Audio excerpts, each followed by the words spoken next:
जहां विश्वविद्यालयों का बकाया वेतन रिलीज किया गया है। शिक्षा विभाग ने वेतन रिलीज किया है। शिक्षक कर्मचारी का वेतन रिलीज हो चुका है। अतिथि शिक्षकों के लिए वेतन रिलीज किया गया है। 1600 करोड़ रुपए जारी किए गए हैं। विश्वविद्यालयों को विभाग ने निर्देश भी दिया है कि 1 महीने में वेतन आप दे दे। तो 1 महीने में वेतन देने का निर्देश, तो विश्वविद्यालयों का बकाया वेतन रिलीज किया गया है और ऐसे में विश्वविद्यालयों को विभाग ने निर्देश दिया है कि 1 महीने में वेतन आप दे दें।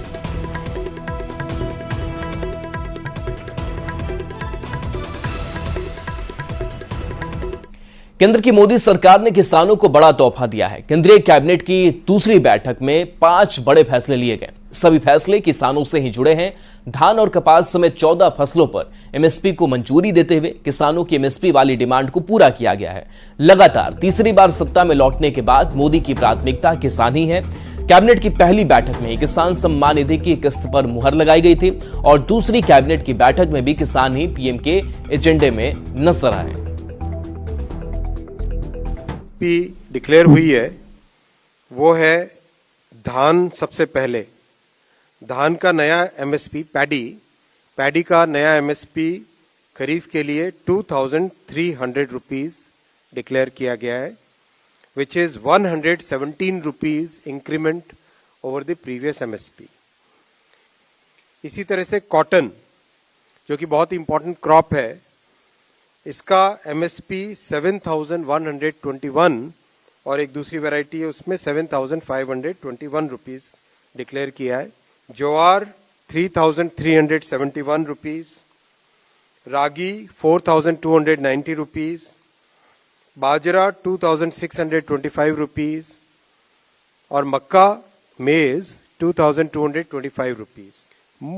मूंग की एमएसपी डिसाइड हुई है 8682 रुपीज। तूर की एमएसपी है 7550। ये पिछले एमएसपी से 550 रुपए ज्यादा है।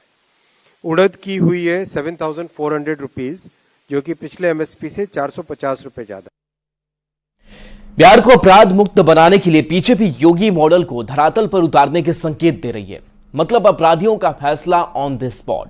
पहले डिप्टी सीएम और अब सीएम नीतीश कुमार के मंत्री भी खुले मंच से अपराधियों को धमका रहे हैं, उन्हें सुधर जाने की नसीहत दे रहे हैं। लेकिन आरजेडी को योगी मॉडल पर ऐतराज है। आरजेडी की ओर से मंत्री दिलीप जायसवाल का खुलकर विरोध किया जा रहा है। सीधे गोली मारे के आदेश सरकार का दे रहा है। पूर्णिया के रूपौली में उपचुनाव है और उससे पहले बिहार के राजनीतिक गलियारों में भूचाल है।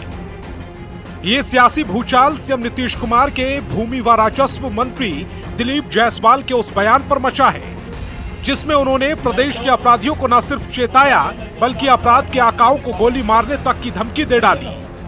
मौका था भवानीपुर में एनडीए की जनसभा का, जहां रूपौली उपचुनाव में एनडीए के पक्ष में माहौल बना रहे थे मंत्री दिलीप जायसवाल। और इसी दौरान योगी स्टाइल में अपराध का इलाज करने का दम भी भर डाला कि प्रत्येक जिला में एसआईटी का गठन होगा, अलग से पुलिस बल का गठन प्रत्येक जिला में हो रहा है और अवैध रूप से जो राइफल गोली लेकर चले थे बदमाश सब अपराधी सब, सीधे गोली मारे के आदेश सरकार का दे रहा है।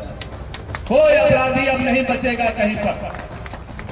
जो गोली बंदूक लेके चलता है उस अपराधी को तमाम कर दिया जाएगा, समाप्त कर दिया जाएगा।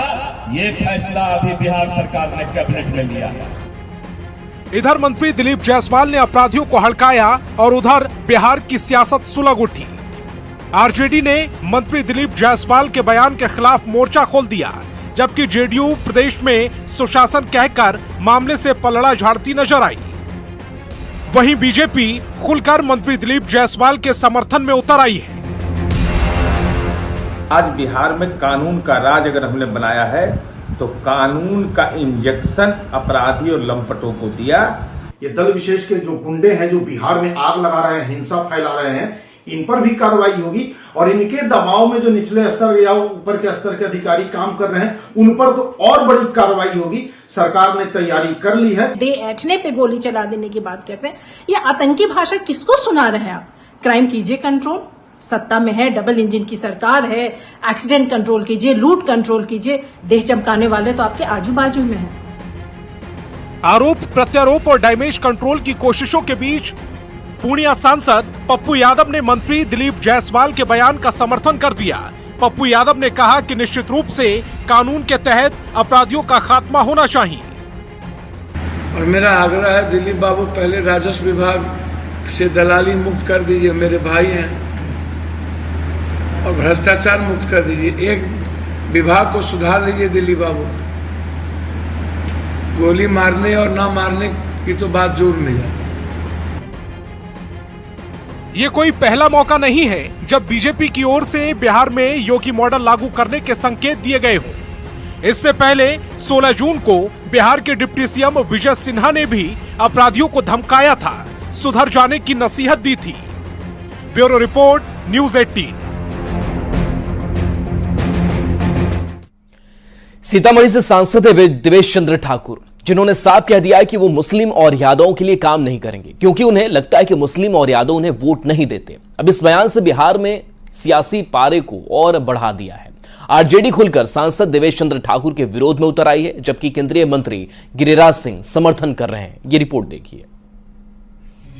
मिठाई खाइए, काम के बारे में मत बोलिए, मैं आपका काम नहीं करूंगा। बिहार में अब जो देगा वोट, उसी के काम को सांसद जी करेंगे सपोर्ट।